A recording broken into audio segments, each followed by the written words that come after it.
Hey everyone, welcome to Stratele Studios. I'm Jeff Castanon, and today I want to share a little bit of my experience from last night.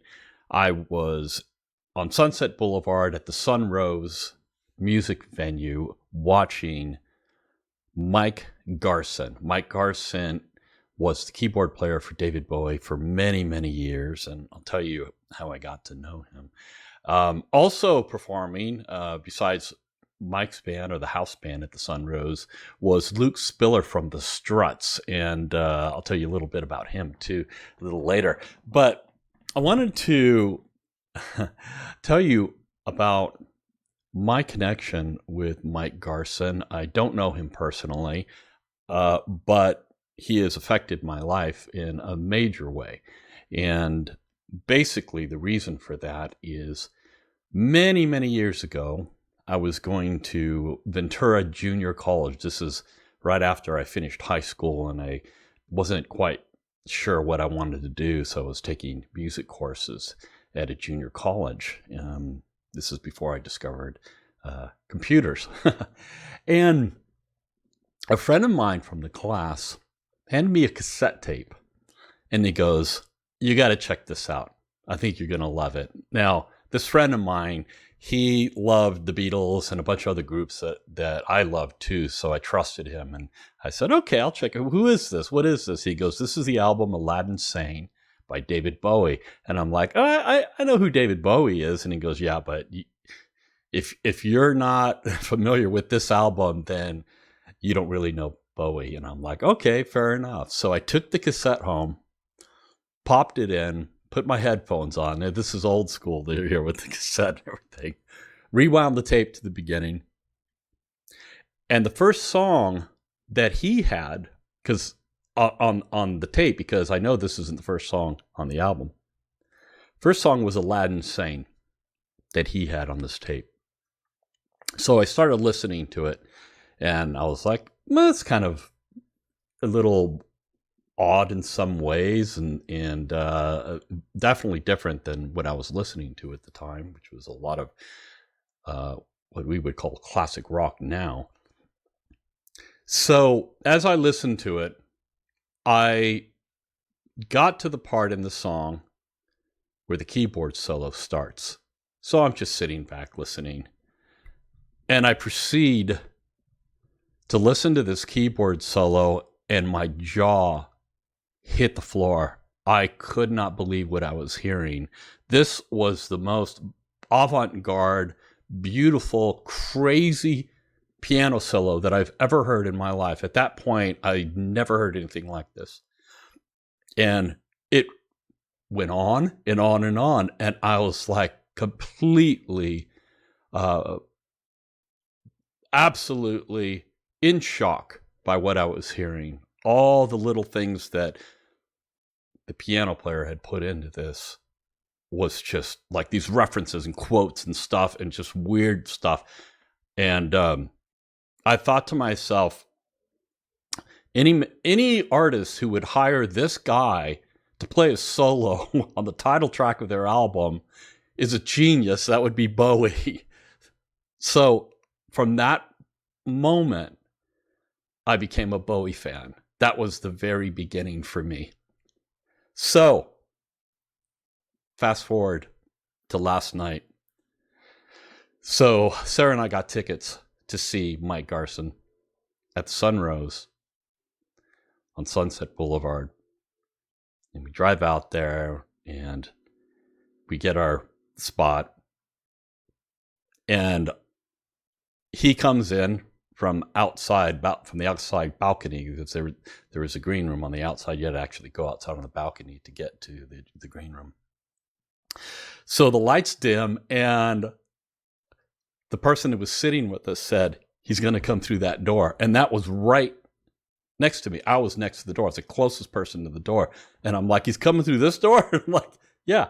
So I turn around, and first the band files in, and then I see him, Mike Garson. I know what he looks like. And he comes in, and he stands right next to me. And I turned and looked at him. I said, "Hi, Mike." He's like, "Hey, how's it going?" I said, "Great." And he was just standing there because they were introducing him through AI on the phone. So it was an introduction courtesy of audio from this guy's phone using AI, using ChatGPT. And the introduction was just amazing because it told who he was, who he's played with, what he's done. And it was just absolutely fascinating to hear that this was done through ChatGPT. So I'm just standing there. I'm sitting in a high table, and he's standing next to me the whole time. And I introduce him, and then he walks up and proceeds to play. I don't think I've ever been so blown away by a musician coming in and performing in the way that he did. And I say that because I've seen other musicians like Alan Holdsworth who's blown me away. There's a lot of other musicians who've blown me away.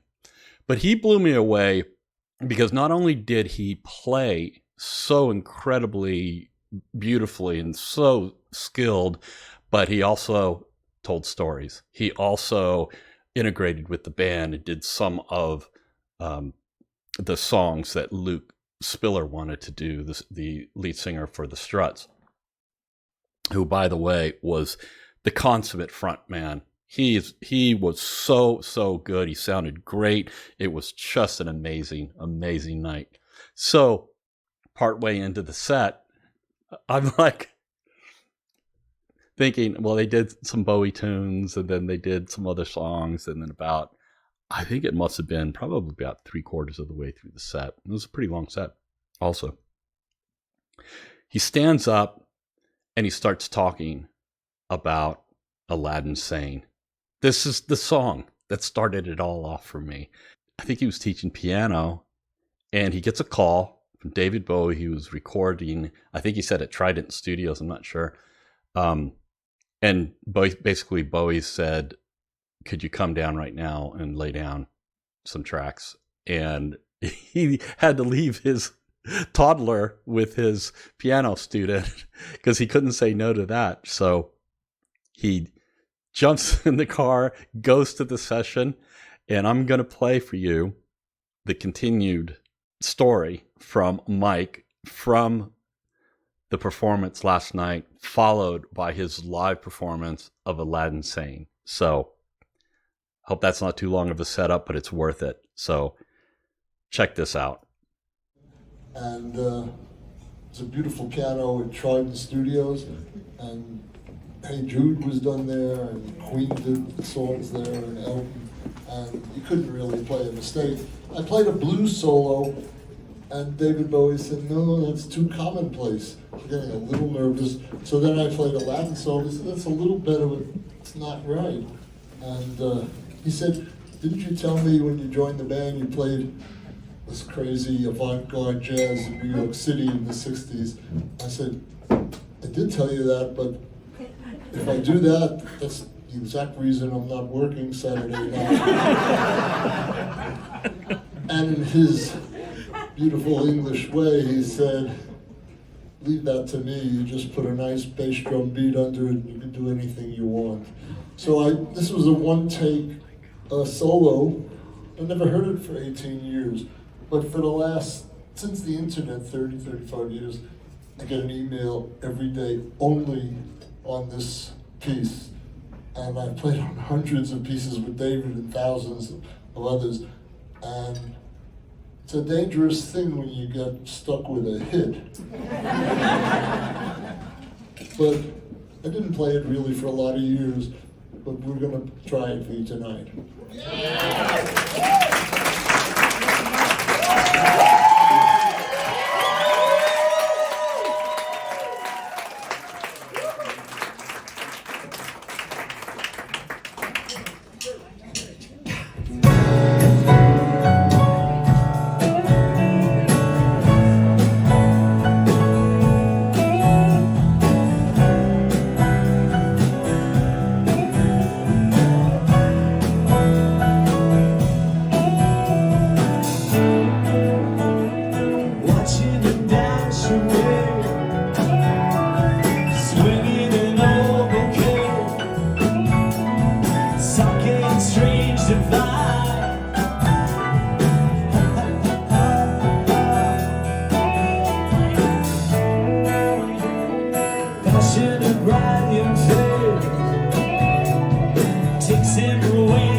sunrise.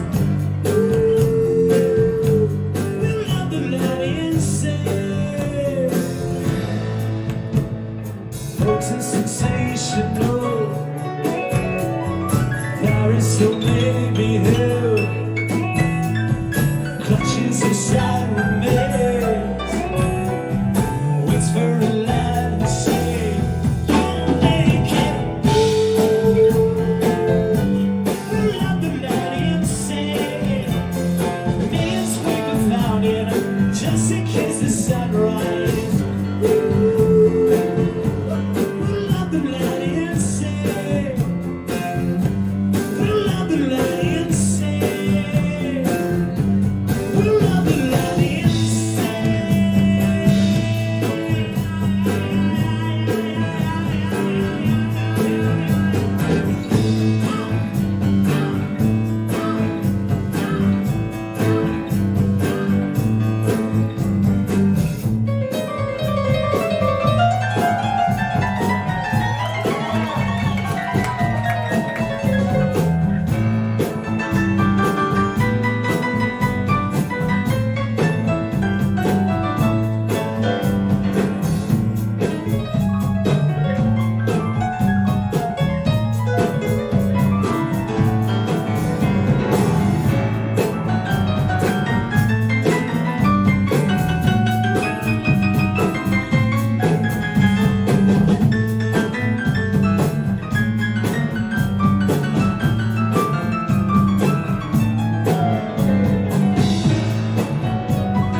didn't know that one.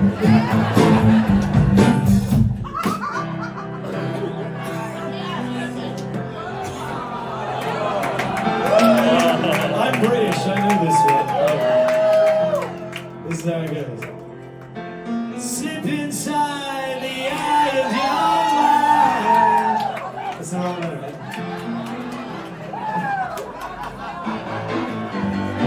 It's the best song.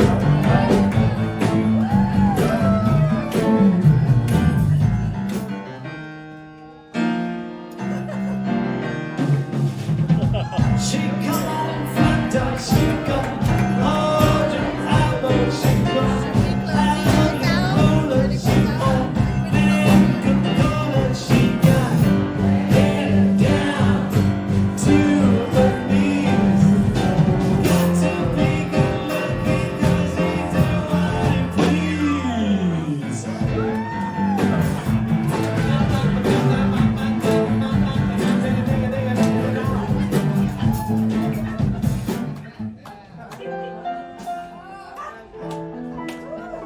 Seems so far away. Now it looks as though I'm here to stay.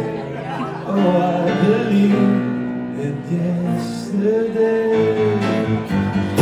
Suddenly, I'm not half the man I used to be.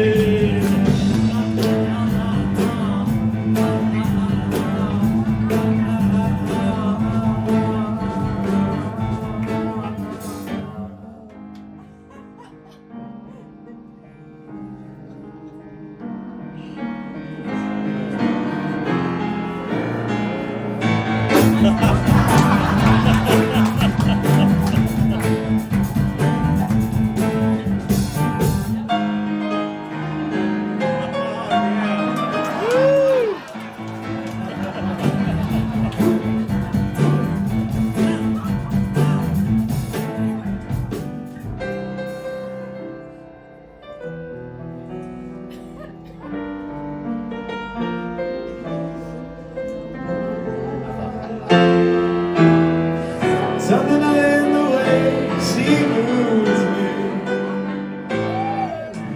Don't